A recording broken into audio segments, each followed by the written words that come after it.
A mother murders her 3 children and then jumps out of a second-story window. This case is currently about to go to trial. Opening statements are set to begin on Monday, July 27th. This is an extremely tragic case. It's also a very controversial one.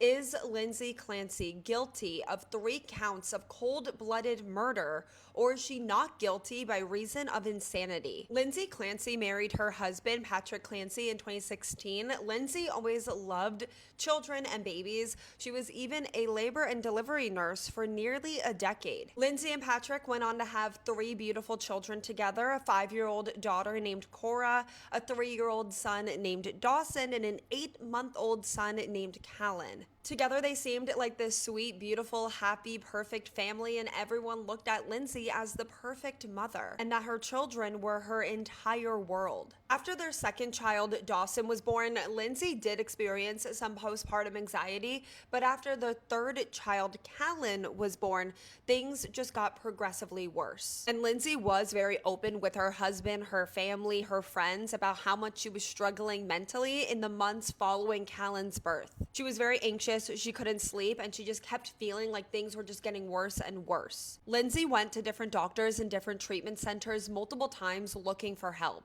Over the course of just a few months, she was prescribed 13 different medications, and she was even seeing a counselor 5 times a week. And during her mental health struggles, Lindsay's parents and her husband were there every single step of the way. Patrick even went to every single doctor's appointment that he could. In early January 2023, after telling her husband that she felt that she should be hospitalized, Lindsay Clancy was admitted into a psychiatric hospital, but then was discharged only 5 days later. Within a few weeks, she would kill all 3 of her children. January 24th, 2023 seemed like it was going to be a good day. Patrick even said that it was the best day that his wife had had in months, and he was hopeful that this was a sign that they were through the worst of it and things were about to get better. Earlier that day, Lindsay took their daughter Cora to a doctor's appointment.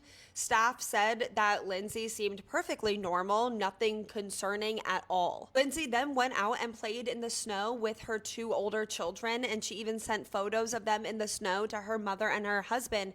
It was just supposed to be a normal day. And then later that evening, Lindsay asked her husband Patrick if he could go pick up dinner and if he could run an errand for her. He left around 5:15 p.m. and then he even called Lindsay about 20 minutes later to clarify the errand that she needed him to do for her. And again, Patrick said that Lindsay seemed perfectly normal before he left and on the phone call. But when Patrick returned home, he found his wife Lindsay laying outside critically injured, and she told her husband that she had jumped from a second-story window in an attempt to end her own life. And when he asked her where the children were, Lindsay said that they were in the basement. Patrick was the one that tragically had to find his children.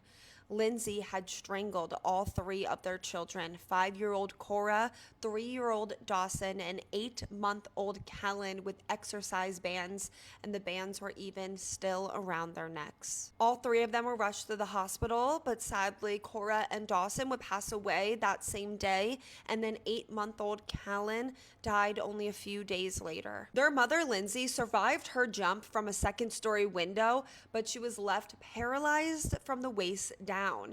And then she was charged with 3 counts of first-degree murder. Lindsay's defense intends to argue that Lindsay is not guilty by reason of insanity and that she was suffering from postpartum psychosis.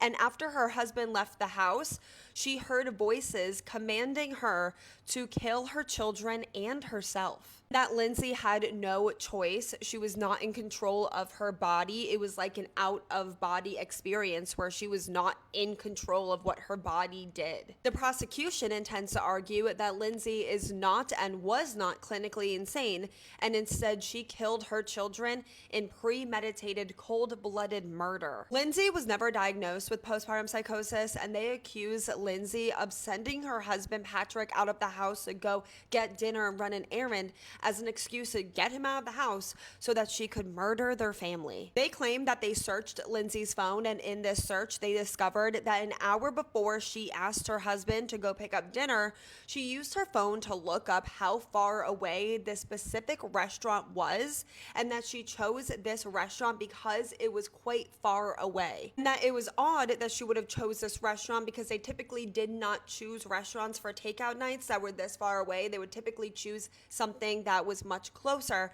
but she wanted him out of the house for as long as possible. They also allege that Lindsay used her phone to search different ways and different methods to murder someone. And they believe that this is evidence to prove that she was at least in her right mind enough to know what she was doing. Patrick Clancy did forgive his wife, and he continues to support her.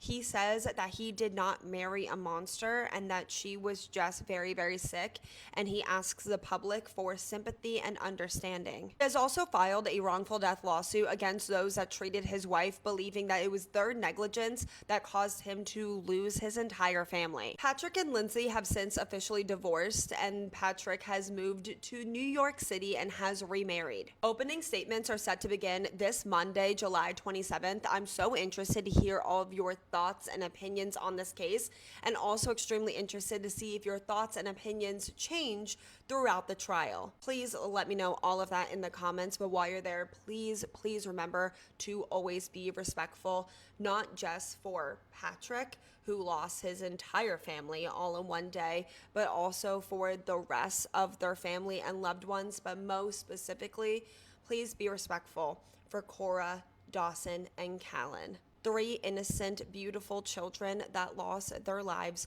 way, way, way too soon. This is their story, so please be respectful. Please just remember them while you are in the comments expressing all of your thoughts and opinions on this case. And while you're in the comments, please let me know what case you want to see me covering next. Thank you to the hundreds of you that have suggested that we cover this case. And I will see you guys all next time in my next video.